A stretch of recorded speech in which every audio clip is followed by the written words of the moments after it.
Hello guys, तो आज हमें रिपोर्ट क्योंकि हमने मंगाया था हेलीकॉप्टर।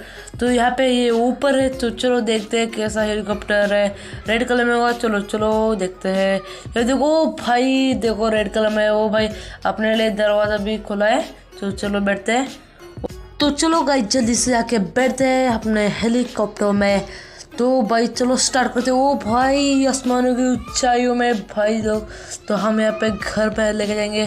तो चलो यहाँ पे लैंडिंग करते हैं। ओ भाई क्या ही प्यारी लैंडिंग की है। तो गाइस फाइनली हमारे पास भी हेलीकॉप्टर आ गया है। तो मिलता है अगले वीडियो में, पापा।